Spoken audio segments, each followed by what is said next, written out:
Tres verdades acerca de la Trinidad. Lo primero que tenemos que reconocer cuando estudiamos la Trinidad es que, en cierta manera, esta doctrina es un misterio. Nunca vamos a poder entender completamente la doctrina de la Trinidad. La idea de tres personas en una es una idea bastante extraña para nosotros, por la forma como existimos como humanos.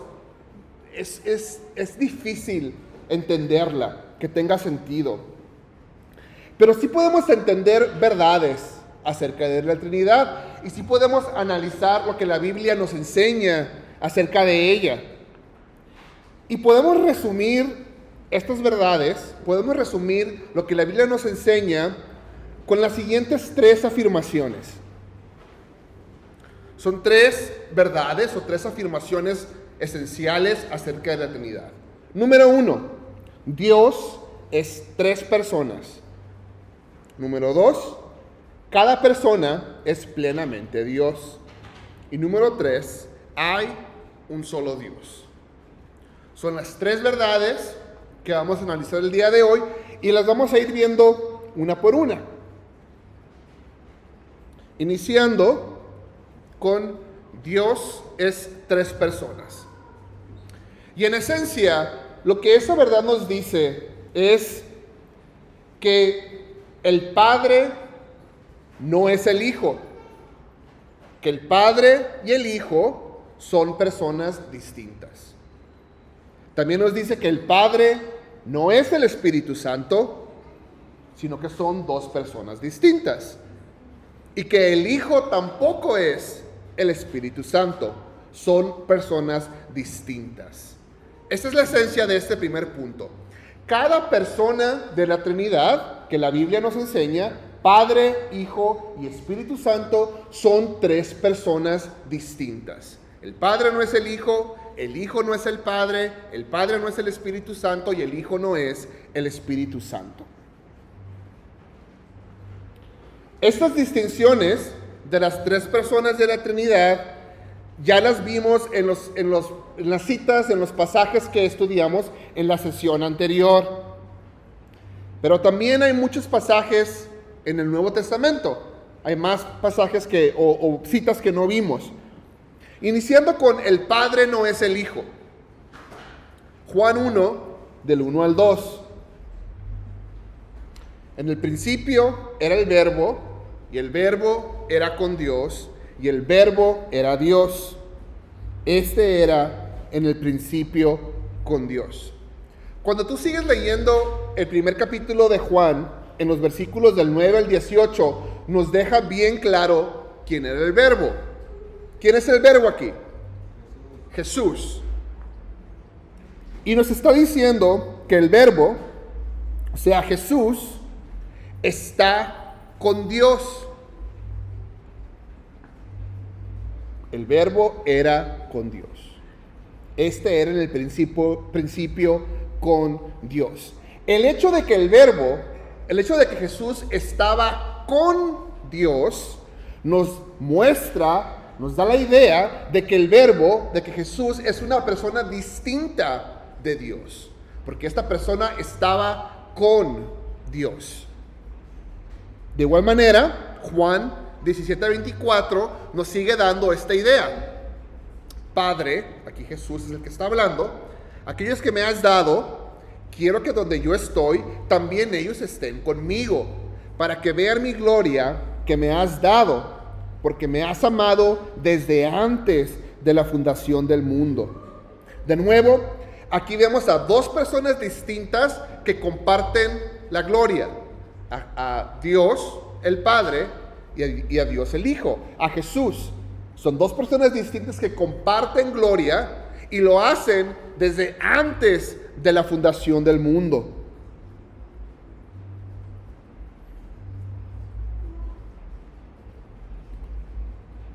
Seguimos con 1 de Juan 2:1. Hijitos míos, estas cosas os escribo para que no pequéis. Y si alguno hubiera pecado, abogado tenemos para con el Padre, a Jesucristo el justo. Jesús intercede por nosotros ante el Padre. Y la imagen que nos pinta aquí es la de un juez y de un abogado defensor. En este caso, Dios Padre es el juez y Jesús, Dios Hijo, es el abogado defensor. Y es necesario que el abogado y el juez sean dos personas distintas. Jesús como abogado es el que nos defiende, el que intercede por nosotros ante el Padre. El juez y el abogado son dos personas diferentes. Los roles que toman son diferentes.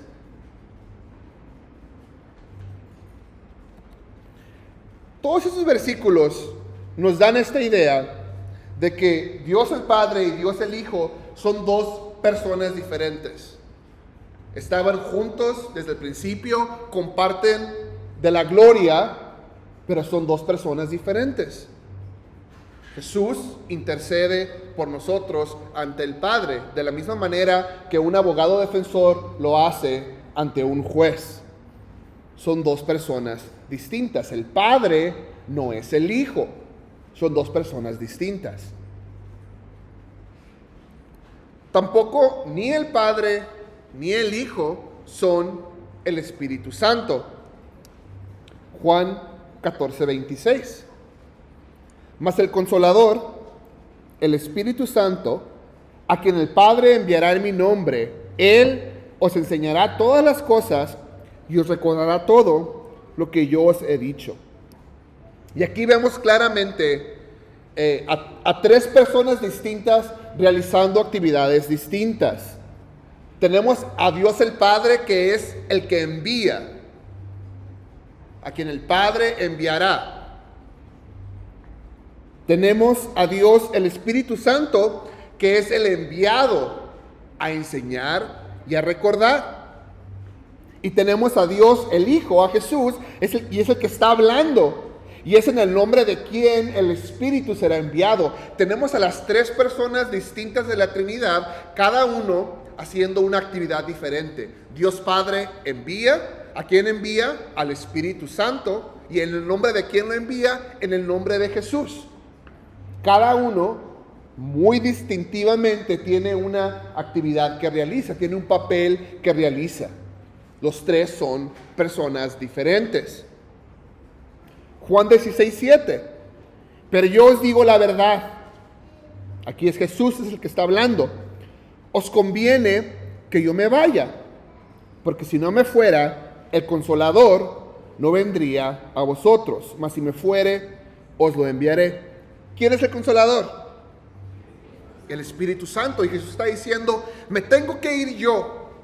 Yo tengo que irme de esta tierra para que venga el Consolador, para que venga la otra persona de la Trinidad y que esté con nosotros. Y cuando yo me vaya, lo voy a enviar. De nuevo tenemos esta idea de dos personas distintas realizando actividades diferentes. Uno se va a ir y va a enviar al otro. Son dos personas distintas. Entonces, bastantes citas bíblicas dejan claro esta idea de que las tres personas de la Trinidad son tres personas diferentes, que realizan actividades diferentes. Y en muchas partes, vimos muchos versículos la sesión pasada, podemos ver a las tres personas realizando actividades diferentes.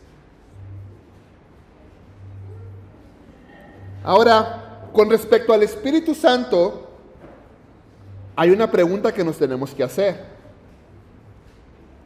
¿Es el Espíritu Santo en realidad una persona? ¿Qué dicen ustedes?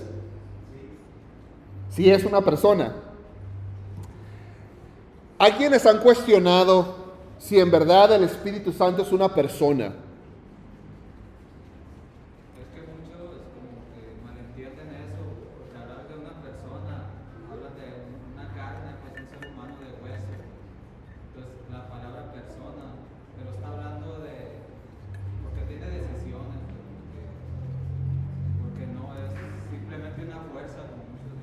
Ujú.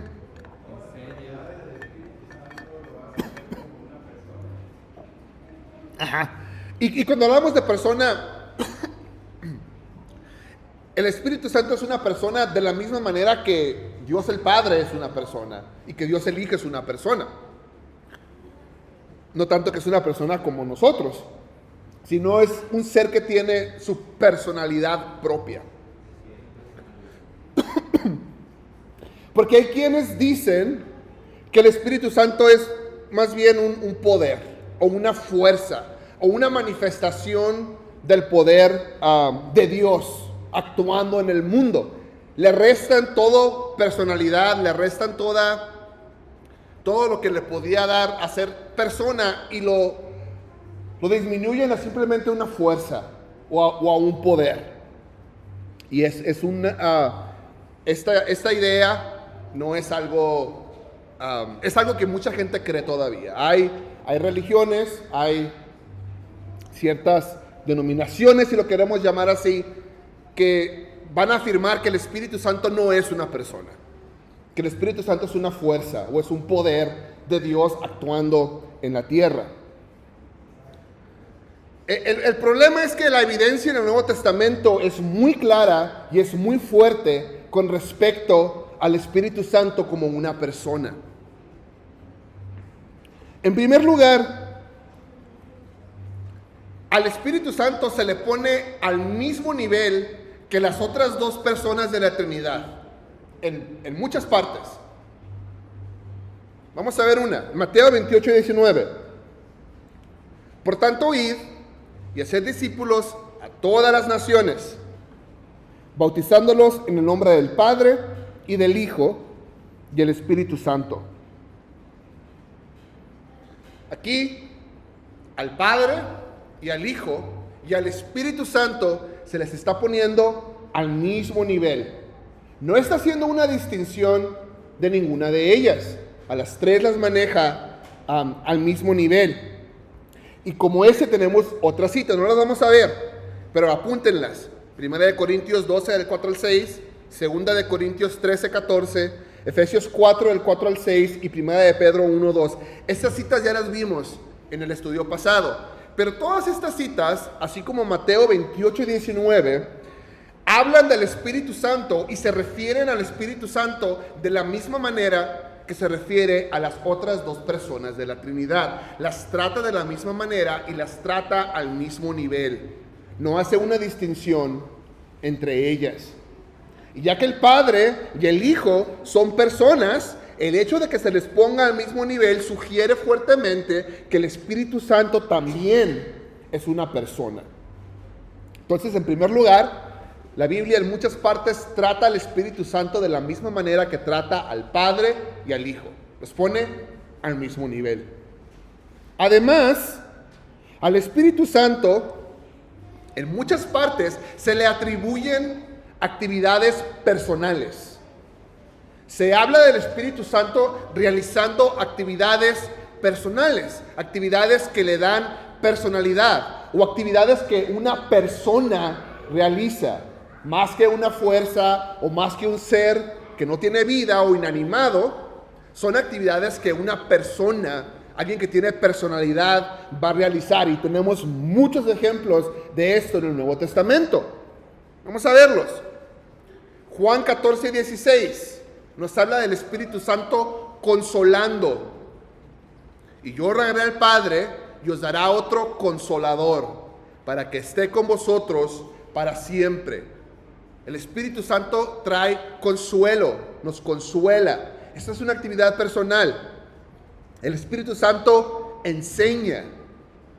Juan 14, 26. Mas el Consolador, el Espíritu Santo, a quien el Padre enviará en mi nombre, Él os enseñará todas las cosas y os recordará todo lo que yo os he dicho. El Espíritu Santo nos enseña y nos recuerda las palabras de Jesús, las palabras de la Biblia. El Espíritu Santo da testimonio. Romanos 8:16. El Espíritu mismo da testimonio a nuestro espíritu de que somos hijos de Dios. El Espíritu Santo habla a nuestro espíritu y nos da esa certeza de que somos salvos, de que somos hijos de Dios. El Espíritu Santo intercede por nosotros. Romanos 8, 26 y 27.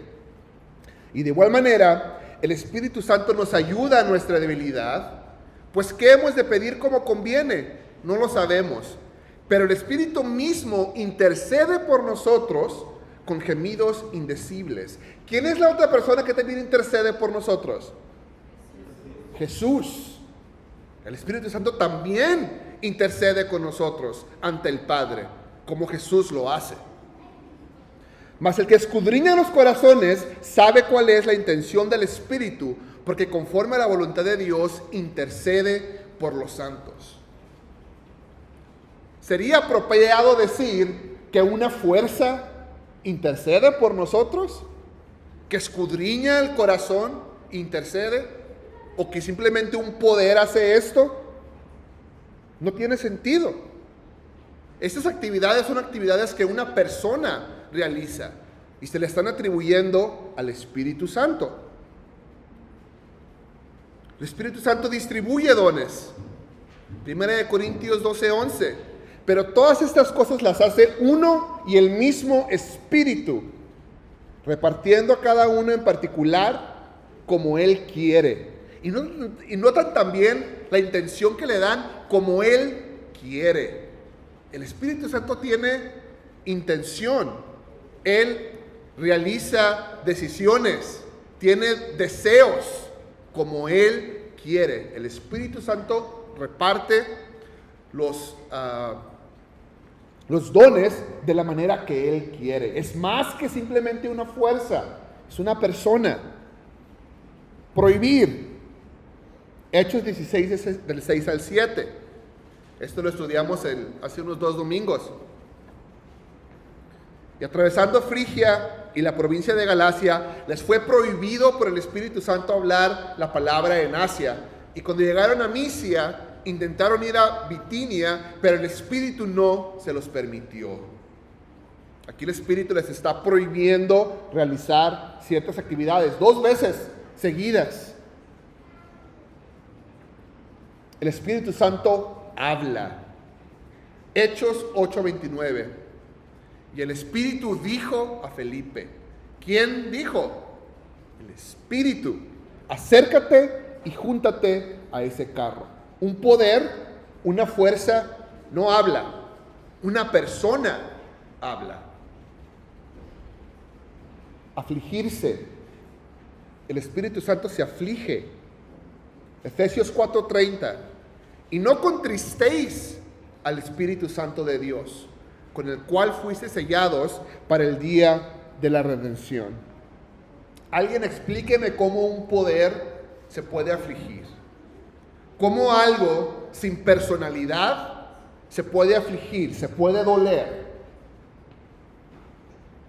Tiene sentimientos, porque de eso es lo que está hablando aquí. No puede. Solamente una persona tiene estas características. Todo esto que vimos, cada una de estas acciones son acciones que hablan de personalidad. Son cosas que una persona que siente, que tiene inteligencia, que toma sus propias decisiones, lo hace. Un poder, una fuerza, no va a realizar ninguna de estas cosas. La lista es larga. Y si vamos a decir que el Espíritu Santo es simplemente un poder o una fuerza, tenemos que explicar cada una de estas acciones. ¿Cómo es posible que un poder o una fuerza realicen ese tipo de acciones?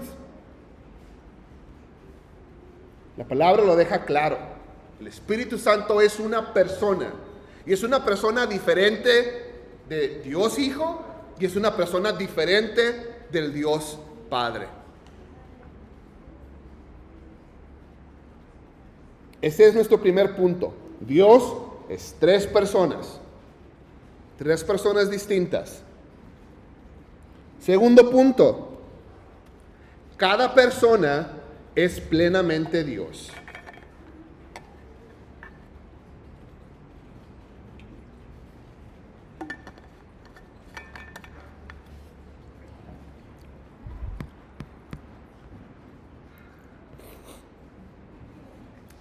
no solamente son tres personas distintas, sino que cada una de esas personas distinta es plenamente Dios.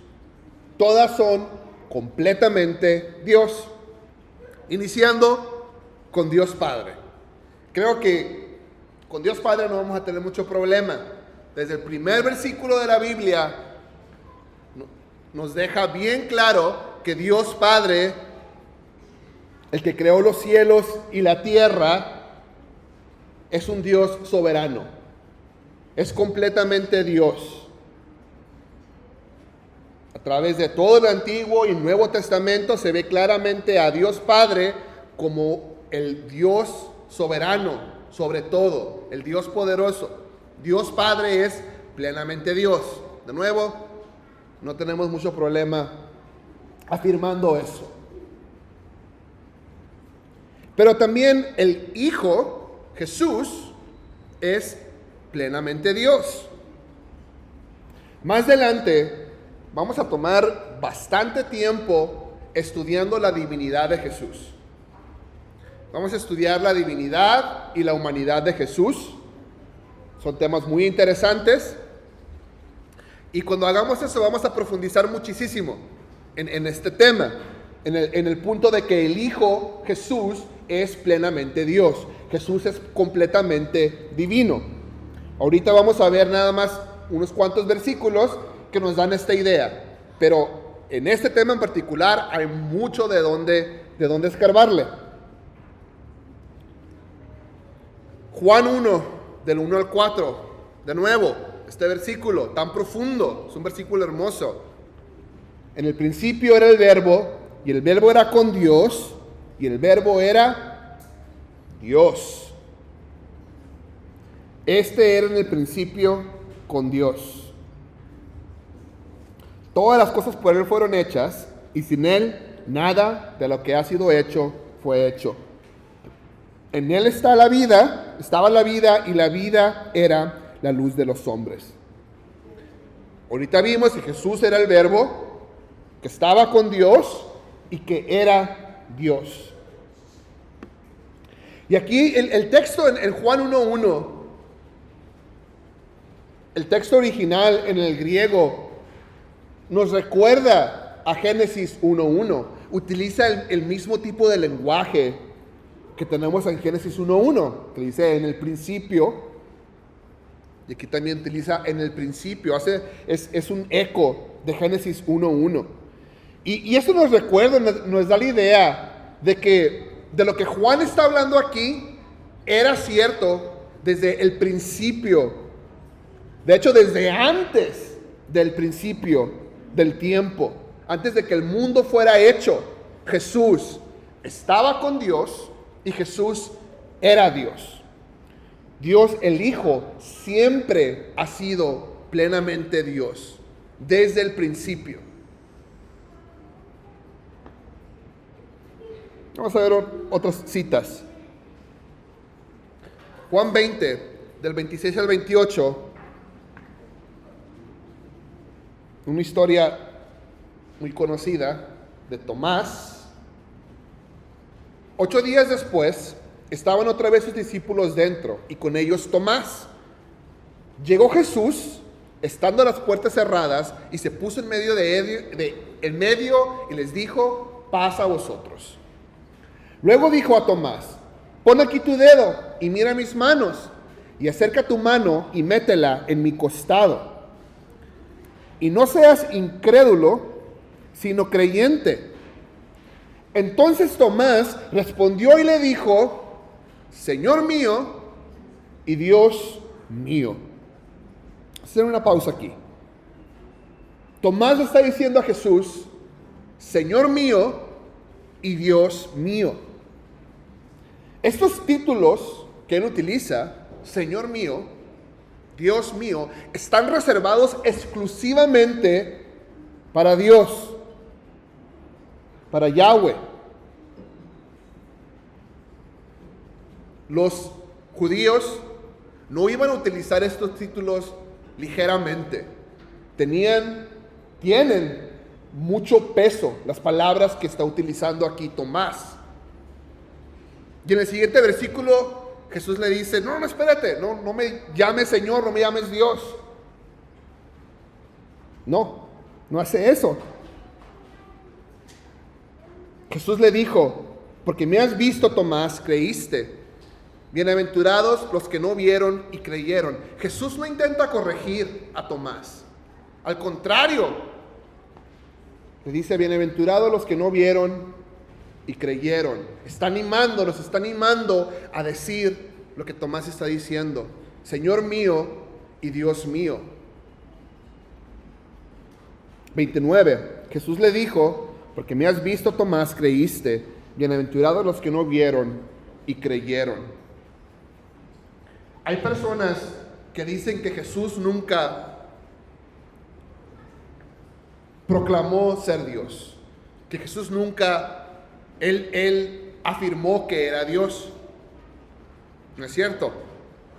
Tenemos muchas partes en el Antiguo Testamento, en los Evangelios, donde Jesús les gustaba jugar con los fariseos y hacer un juego de palabras con ellos para confundirlos y quizá para hacerlos enojar también con las palabras que él utilizaba. Cuando decía yo soy, antes de que Abraham fuera, yo soy. O cuando perdonaba pecados sabiendo que ellos iban a entender que solamente Dios podía perdonar pecados. En muchas ocasiones Jesús sutilmente nos dejaba saber, o les dejaba saber a ellos que Él era Dios. Y en esta ocasión, cuando Tomás le dice, Señor mío y Dios mío, Jesús no lo corrige. Al contrario, dice, bienaventurados los que no vieron y creyeron, afirmando que Él es Dios. Hebreos 1:3. Vamos a ver esta última cita con respecto a este punto. De nuevo, más adelante vamos a tener varias sesiones dedicadas exclusivamente al estudio de la divinidad de Jesús. Hebreos 1:3. El cual, siendo el resplandor de su gloria y la imagen misma de su sustancia, y quien sustenta todas las cosas con las palabras de su poder. Aquí el autor de Hebreos está hablando de Jesús, está hablando del Hijo, y está diciendo, siendo el resplandor de su gloria y la imagen misma de su sustancia. Me gusta mucho este versículo, porque tiene una implicación bien interesante. Aquí hay dos palabras que tenemos que ver en el original. Cuando dice imagen misma, la palabra en el griego es carácter y significa duplicado exacto. Y cuando habla de su sustancia, la palabra es hypostasis y significa naturaleza o ser. O sea, que Jesús, que el Hijo, es el duplicado exacto de la naturaleza o del ser de Dios. Es un duplicado exacto. De lo que está hecho Dios, Dios Padre, Jesús también está hecho. De eso mismo, no hay ninguna diferencia en esencia, en ser, entre Dios Hijo y Dios el Padre. Son exactamente igual en su naturaleza, en su esencia. Dios Hijo duplica exactamente en todo el ser o la naturaleza de Dios Padre. Los atributos y el poder que Dios Padre tiene, Dios Hijo los tiene por igual. ¿Quién es más poderoso? ¿Dios el Padre o Dios el Hijo? ¿Quién es? Son iguales. Tienen la misma esencia. Están hechos de exactamente lo mismo. De nuevo, cuando profundicemos en el tema de la divinidad de Dios, vamos a estudiar esto más a fondo. Pero este versículo nos deja claro que Dios Padre y Dios Hijo están hechos de la misma esencia. Son un duplicado exacto.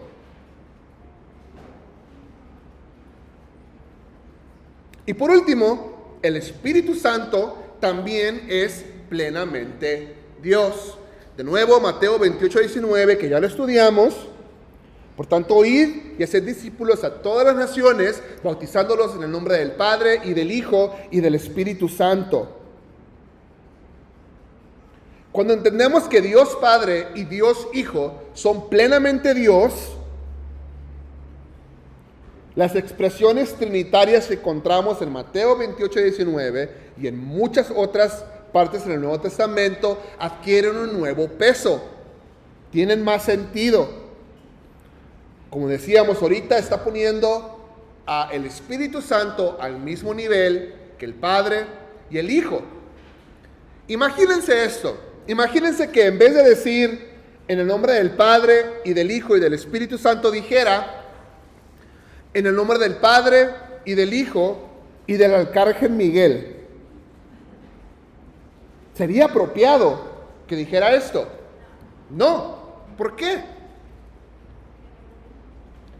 El Arcángel Miguel, aunque es un arcángel, es un ser creado. Es creación de Dios.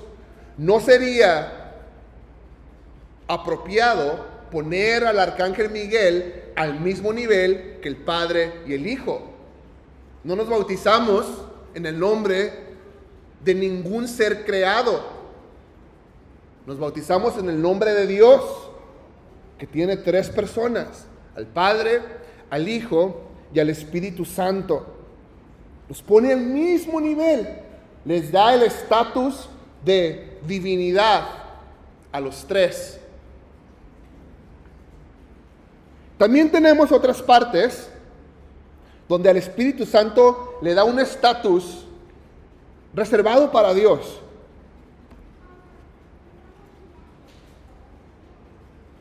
Hechos 5 del 3 al 4. Y dijo Pedro: Ananías, ¿por qué llenó Satanás tu corazón para que mintieses al Espíritu Santo? ¿A quién le está mintiendo? Al Espíritu Santo. Y sustrajeses del precio de la heredad.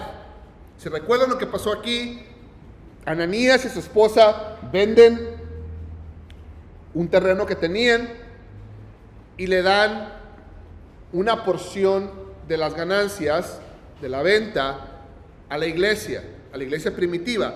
Y el problema no fue que solamente dieron una porción.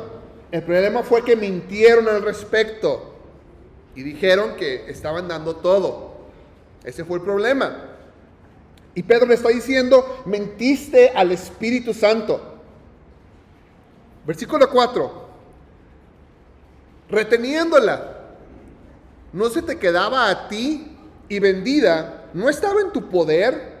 ¿Por qué pusiste eso en tu corazón? No has mentido a los hombres, sino a Dios. ¿A quién dice el versículo 3 que está mintiendo? Al Espíritu Santo. ¿Y a quién dice en el versículo 4 que está mintiendo? A Dios. ¿Se confundió Pedro? No. Mentir al Espíritu Santo es mentirle a Dios. Porque los tres son Dios. Están en el mismo nivel, tienen el mismo estatus. El Espíritu Santo es omnipresente. Salmo 139 del 7 al 8. ¿A dónde me iré de tu espíritu? ¿A dónde huiré de tu presencia? Si subiera a los cielos, allí estás tú. Y si en el Seol hiciere mi estrado, he aquí, allí tú estás. Ya estudiamos el atributo de omnipresencia. ¿Qué es la omnipresencia? Que está en todo lugar, en todo tiempo. ¿Existe algún ser creado que sea omnipresente?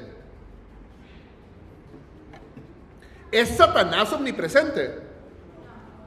No. No hay ningún ser creado que tenga el atributo de omnipresencia, solamente Dios. Pero aquí en el Salmo 139, ¿a quién le está atribuyendo ese atributo? Al Espíritu. ¿A dónde huiré de tu Espíritu? ¿a dónde iré de tu presencia? El Espíritu Santo es omnipresente, porque el Espíritu Santo es plenamente Dios.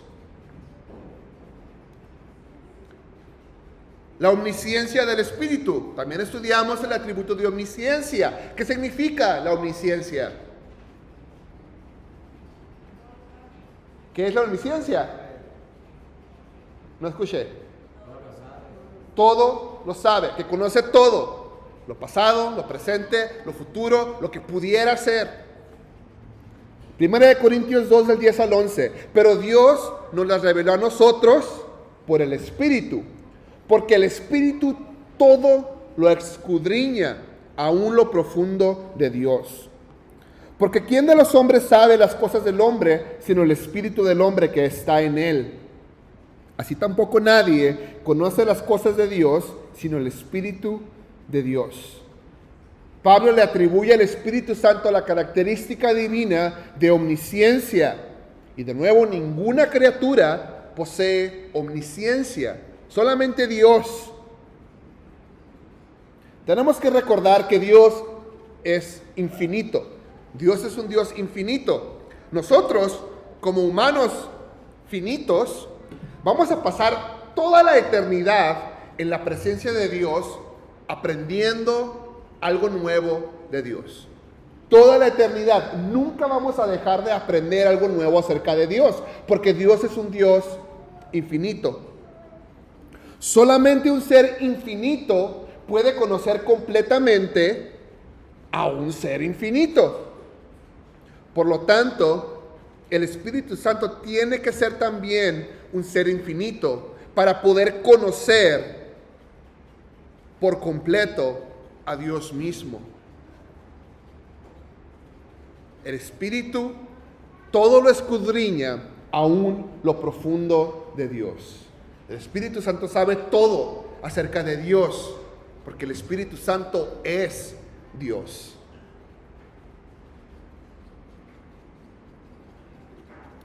Y hasta aquí tenemos los primeros dos puntos. Dios es tres personas y cada persona es plenamente Dios.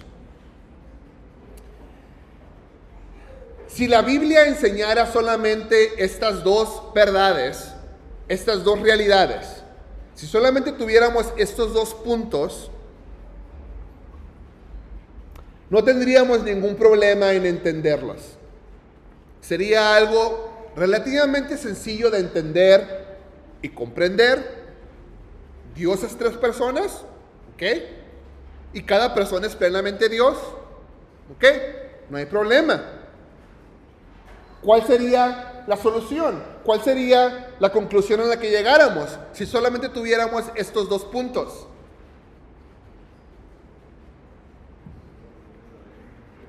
¿Cuál es la conclusión? No tenemos esa parte todavía. Si solamente tuviéramos estos dos puntos, que son tres. Si solamente tuviéramos estos dos puntos, sería relativamente fácil entender la Trinidad. Dijéramos, hay tres dioses. A esto se le llamaría politeísmo, o más específicamente, triteísmo. Creeríamos en tres dioses diferentes. Pero no es así. La Biblia no termina, no para solamente con esos dos puntos. Nos da un punto más. Y este punto que sigue es el que nos complica todo. Es lo que nos hace que sea difícil entender esta doctrina. Hay un solo Dios. No hay tres dioses. No es politeísmo, no es triteísmo. Hay un solo Dios. Y esta idea de que hay un solo Dios no es una idea rezagada en la Biblia. Está fuerte y clara a través de toda la Biblia, la idea de que hay un solo Dios. Deuteronomio 6, del 4 al 5. Oye Israel, Jehová nuestro Dios, Jehová uno es. Isaías 45, del 5 al 6. Yo soy Jehová y ninguno más hay. No hay Dios fuera de mí. Yo te enseñaré, y aunque tú no me conociste, para que se sepa desde el nacimiento del sol y hasta donde se pone, que no hay más que yo Jehová, y ninguno más que yo. Creo que no puede ser más claro, no hay otro Dios fuera de mí, no hay tres dioses, hay un Dios. En el Nuevo Testamento, Timoteo 2:5, porque hay un solo Dios y un solo mediador entre Dios y los hombres, Jesucristo hombre. Y aquí es interesante porque está diciendo que hay un solo Dios, pero luego está diciendo que hay dos. El mediador, Jesucristo. Por eso es un poco complicado este punto, pero deja claro, hay un solo Dios. Romanos 3:30, porque Dios es uno. No son tres, es uno. Y Él justificará por la fe a los de la circuncisión y por medio de la fe a los de la incircuncisión. Porque Dios es uno. Santiago 2:19, ¿tú crees que Dios es uno? Bien haces. También los demonios creen y tiemblan. Dios es uno. Y de nuevo, este tercer punto es el que hace complicado entender la doctrina de la Trinidad. Que Dios es tres personas distintas, cada uno tiene su personalidad, cada uno es plenamente Dios, sin embargo, hay un solo Dios. No son tres dioses, es un solo Dios.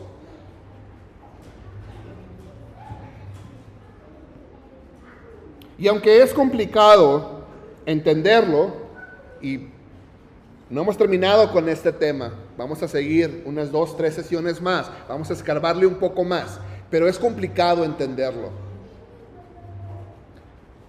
Aunque sea complicado, tenemos que afirmar los tres puntos que la Biblia deja bien claro.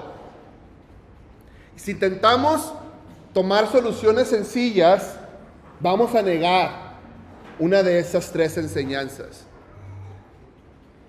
Soluciones sencillas niegan enseñanzas bíblicas. Tenemos esos tres puntos y tenemos que afirmar los tres puntos. En la historia de la iglesia ha habido intentos de explicar de una forma sencilla la doctrina de la Trinidad.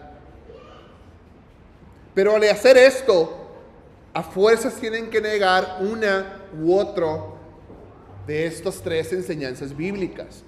De hecho, la siguiente sesión la vamos a dedicar exclusivamente a ver a través de la historia cómo han surgido diferentes doctrinas erróneas acerca de la Trinidad, qué enseñaban y cuál es el problema de cada una de ellas.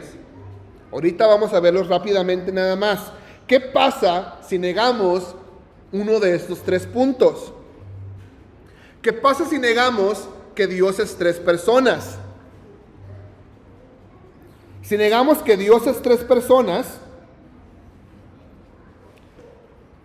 si no tenemos que decir que son tres personas distintas, hay una solución fácil. Hay un solo Dios que tiene tres nombres diferentes, o que se manifiesta de una manera diferente en diferentes tiempos. Actúa diferente en diferentes tiempos. A veces se le llama Dios Padre, a veces se le llama Dios Hijo, o a veces se le llama Espíritu. Pero es un solo Dios. No son tres personas distintas, es un Dios que toma roles diferentes. Así como yo puedo tomar el rol de hijo, también puedo tomar el rol de padre y también puedo tomar el rol de maestro, por ejemplo. Son tres roles diferentes, pero sigo siendo una sola persona. Rol de esposo también. Son roles diferentes, pero es una sola persona. Si no tenemos que afirmar que Dios es tres personas, vamos a decir simplemente, es una persona que toma tres roles diferentes y se manifiesta de maneras diferentes a través del tiempo. Facilito, pero está mal. Si negamos que cada persona es plenamente Dios, entonces nos va a llevar a decir que algunas de las personas de la Trinidad no son completamente Dios. Tendríamos que decir que el Espíritu o Jesús son seres creados por Dios y que sí tienen quizá características divinas, pero no son completamente Dios, son seres creados, o el Espíritu Santo es nada más un poder. De nuevo, es más fácil explicar esto. Hay un solo Dios, Dios Padre, y los otros dos son seres creados.